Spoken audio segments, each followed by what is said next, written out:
Day one, first round of the NFL draft was wild, but I'm here today to give you the best available prospects going into day two. What's crack-a-lacking? It's your boy, Broshmo, just in case you did not know. So go ahead, become a bro and subscribe. Leave this video a thumbs up if you enjoy the content. As always, let me know what you think in the comment section below. Let's have that nice, beautiful football discourse. If you weren't with us with the watch along today, we'll be doing it again tomorrow and on day three. So let's go ahead, get into the nitty gritty, because I want to roll through a lot of these guys. So Leo Chenal, if you don't know, now you know. He is currently my highest guy on the board. He was 20th overall on my big board. I'm a big fan of this cat. He was my linebacker 1, so I'm going to be a bit higher on him than the consensus, and I kind of acknowledge, yeah, he's probably going to go in day 2. But this was the biggest surprise probably. Malik Willis falling out of the first round. You either love him or you hate him, but you can't deny the upside's immense. He's got a cannon for an arm. He can make special throws. He can improvise. He's probably one of the best runner in this class. So seeing him to slide to fall on day 2 is a bit surprising, especially after Mike Tomlin gave his mom all that lip service. She mad at you, Mike. She mad at you. Sam Howell was my quarterback 2. Understandable that he's still around. I expected him to come off the board on day 2, and we should see that. Andrew Booth. In my predictive mock, I was like, I think Andrew Booth could slip out of the first round, and here he is. A guy that just wasn't able to participate in the offseason draft process because of injury. Couldn't perform in the combine or at his pro day, but I think we'll see him off the board pretty quick there on in the second round. One of the very experienced zone corner, at least in terms of this past year.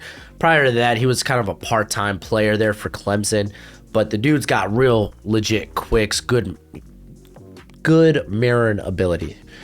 And then next, I got Desmond Ridder, man. Quarterback value is going to be nice in the second round. And Ridder, man, another cat, man, that I think can make just some special throws. Keep in mind, only one quarterback winner in the first round was Kenny Pickett, and he was my QB 5. This class was built different. Here, let's just do a quick scroll up here. Bernhard Raimann, I expected him to fall out of the first round, even prior to some of the medical red flags. He got flagged along with Evan Neal. A lot of it based on validation. It could be a big nothing burger, but he was an older prospect that had just been playing tackle for 2 years. But I really like this cat's movement skills. I like how strong he is too, and I think he could be a day 1 starter. So it's going to be good value in the second round. Nakobe Dean, it didn't surprise me that he fell out of the first round, that he wasn't among the top linebackers taken, just because I think there's concern. Obviously, there's the size concerns, but size and length. But I know a lot of people in the NFL question his athleticism. I don't really have that question. He was unable to participate in the combine or his pro day. So he's going to be a good get in the second round. Excuse me. Sky Moore, man, my favorite after the catch yak machine, dude. He's going to be a good player. I bet you a lot of teams maybe pegged him as a slot guy. So that's why we see him at day 2 regardless. Really good. Travis Jones here. Would have gone a lot earlier if there wasn't a Jordan Davis in this class. He's pretty darn good in his own right. He's going to be a very, very nice run stuff and nose tackle with a good pass rush and upside. He's not really very polished in that area. And then I really thought Arnold Ebiketie could sneak into the first round. Just didn't happen. Is what it is. The dude proved he can be explosive. Like, he didn't have like necessarily the best get off this past season. I think a lot of that was more mechanics than rather. Well, I mean, you look at the combine, his pro day, man. His explosiveness is just fine. And I think a lot of part was that instead of exploding out of his stance, he would take a step to explode.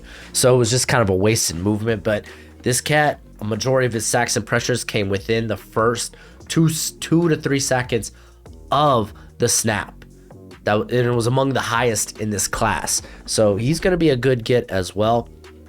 Jalen Pitre, top slot corner for me in this class. Could play in the box, but dude just got a nose for a football. He's a hell of a football player. David Ojabo, doesn't surprise anyone. He really falls out of the first just because the dude really just saw significant playing time around week 5, week 6 this season. He's a guy that needs to become more physical, wasn't used on the field a lot during running downs, and he's going to have to redshirt his rookie season. So I kind of expected that. Matt Corral, the Lane Kiffin RPO machine himself.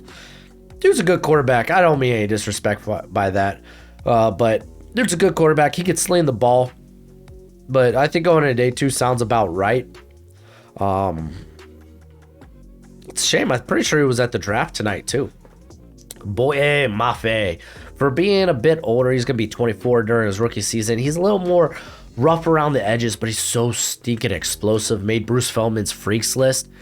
He's going to be a good get on day 2 as well. You can say the same thing about Jaquan Brisker. Just wasn't nearly as explosive or fast as the guys like Lewis Seen and Daxton Hill that went into the first. But Brisker's a pretty darn good safety. Could be the first safety taken off the board. It won't surprise me if he's scooped up with the first couple of picks in round 2. And then George Pickens. There's maturity issues there. There is. He's got a rap sheet from being ejected in a game to being suspended during the season. You got the ACL, the injury concerns during his career, as well as I know he was almost academically ineligible a couple of seasons ago. So there are concerns, but this dude has true number 1 X wide receiver traits. So watch out. Abraham Lucas, man, I'm a huge fan of Abraham Lucas. Doesn't surprise me he doesn't go in the first. I would have taken him ahead of Cole Strange, just going to put that out there. But he's just not a high ceiling guy. He's going to be a high floor. I think he can play either tackle spot, but he's going to be a good get. I got Brian Asamoah out of Oklahoma. Guy that's still... You could say he needs to become more physical, but he's just got incredible range, incredible length, and I think he could end up making more splash plays and coverage. So, a guy that I got pretty high on after the Senior Bowl. Then here's Roger McCreary. Some teams might just view him as a slot only because of the lack of length, but he's one of the more technically sound press corners in this class. There were rumors, man, that Drake Jackson could have snuck in the first round. Let me tell you, his high-end reps rival that of all the edges taken in round 1. The dude is good. He's just a bit inconsistent. He's got great size, coming in 273, I think, at his pro day. So watch out. Good movement skills from this cat, too. Chad Muma. Really, the worst thing I can say about Chad Muma is I wish he would play as big as he is. He's not typically a very physical player. He typically how he blows up plays, I should say, is he's very good at navigating the offensive line or the line of scrimmage in general, getting nimble and exploding through the hole. He doesn't stay engaged with blockers long, which is real good. He does a good job of stacking shed, but a guy again, the biggest knock on him is, can you be more physical? Then Christian Watson, man, very nice vertical threat there out of North Dakota State. There's concerns with the ball skills. Yes, they are, but he's going to be a good grab there in round 2, maybe even 3. He could slip. Both the running backs did come off the board. Honestly, that's a surprise. That's a shock to me. I thought maybe typically every year at least one running back comes off the board, and after the Bills passed on running back, I was like, I don't think there's going to be one taken. Kind of wild, honestly. Kenneth Walker, Breece Hall, they're in a league of their own when it comes to this class. No one's even close. You're literally taking a shot on the dartboard. Anyone after these guys are a couple of tiers below. So expect these guys to come off the board real fast. Nick Benito, again, this cat's very scheme dependent in my opinion, and I think we could see a stumble depending on if the right team is there. It's like, oh no, we got a perfect role for a guy like Nick Benito. Play strength, bull rush, never going to be his thing. Christian Harris, man, this dude is built, but he isn't the most surest of tacklers, though he's gotten better. He just needs to get better at the linebacker position in general.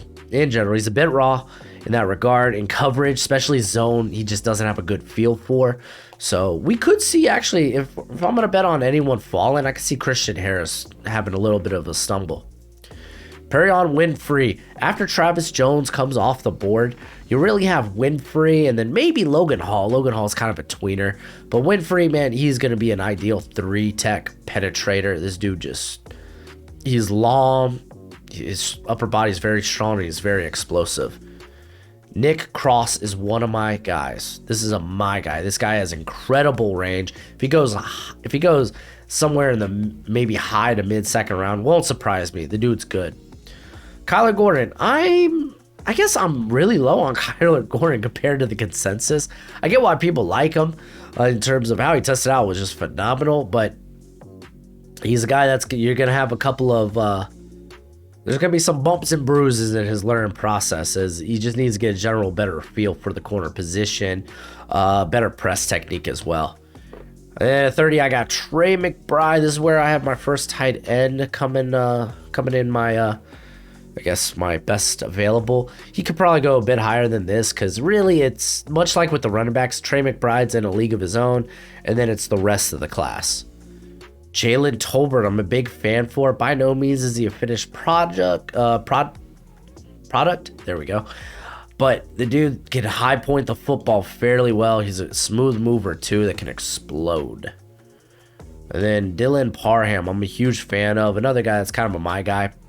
Played pretty well there in Memphis, but he was at 285, 290. Came to the Senior Bowl.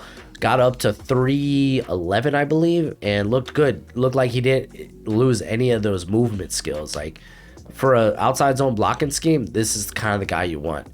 And then I have Logan Hall right here as well. Logan Hall, a bit of a tweener, but I get why people like him. He's got great length, and he has a very good bull rush and like just various different varieties of bull rush. It's just at 283, ain't gonna be something you could consistently do on the interior. So that's why I say he's a bit of a tweener in that regard. Then we got my boy Kingsley Nagbari. Put up 2 beautiful seasons in the SEC, but kind of a bull in a china shop, and isn't the most like refined pass rusher. Doesn't have like the juice like some other guys do, but this cat wins with violence, and I love it. Very heavy hands. Sam Williams. Sam Williams could have a few, maybe a character red flag from a dropped charge from a couple of years ago, but the dude really came out, had a very impressive season this past year, was much improved in terms of his explosiveness, and just how he disengages with blockers during the pass rush. He could look, it does look a bit clunky. Looks like it's like step 1, step 2, step 3 rather than one fluid thing, but still, man, he's phenomenal. Alec Pierce. I really think this gentleman here, he's got a variety of very good pass, like deep moves. I say deep moves. He can run basically your full vertical route tree. Great size, great speed. He legit, it takes him like a couple of strides and he's at full speed. He shows good body control. He's been good at the contested catch. Just there's no real nuance in the routes that he can run. At Cincinnati, he was kind of like slant screen go, but still pretty good.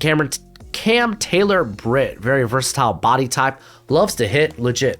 Looks like a car accident when he comes in and makes a play. Like it's gruesome. Big fan of this cat. Brandon Smith, man, this is like my project linebacker, and I get it if some people don't like him, but the dude's built like a freak. The way how he tested out to even some of his plays, even going back to 2020 where he played more of that overhang safety role, he did play a bit more hesitant as a linebacker, a traditional linebacker. Now it's like we know the dude could come downhill very explosively, but he did seem a bit reluctant when it was like, oh, I'm not blowing up wide receivers anymore. Oh gosh. So probably a work in progress. You could say the same thing about Troy Anderson. I think he probably goes in the second round. I think the NFL is very high on him. So, but the dude's an athletic freak that, man, just like watch out. Like, still relatively new to the linebacker position. He's working on his tackling technique, but just a freak athlete. Then Channing Tindall. Got a lot of linebackers here, dude. I love Tindall, man. He's like all upper body. Really is. He's kind of got a thin lower body, but great range, great length. Very violent. Like he is closing speeds. Freaking nuts. I'm a big fan. Tyreek Woolen here at 41. I think I'll just go over the top 50 that are still available. Tyreek Woolen, kind of a project, but just a guy with his build. Like what? He's like 6'3", 6'4", 205. Insane arm length and running a 4.26. It's just nuts. Not a fluent athlete though. Probably a guy you want more in maybe a zone press. Wherever he goes, it better be press though. He's Nicholas Petit-Frere at 42. Good prospect. Kind of a project tackle, but he could probably play guard early. He's got a very good frame. For a bigger guy, very good quicks. Just a dude that just really needs to refine his game that technically is just not there yet. Carson Strong, knee issues. If they weren't a thing, if he had a little bit more mobility, he'd probably be higher on this list, but unfortunately he doesn't. But he's got a hell of an arm. Luke Godecki does have some injury red flags, but the dude's stupid strong, probably playing guard in the NFL.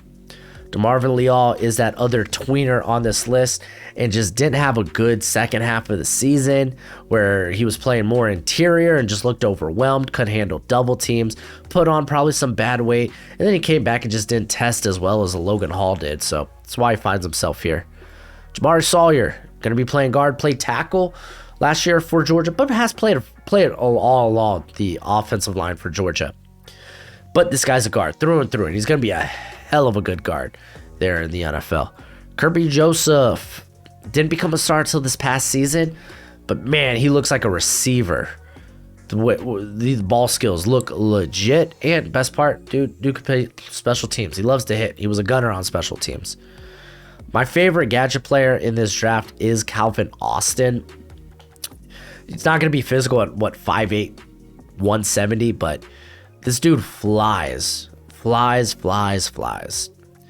Cameron Thomas, another guy that's a bit of a tweener, maybe a base 4.3 guy. I kind of hope that he could get his weight up a little bit. I think it'd be a good 3.4 end, but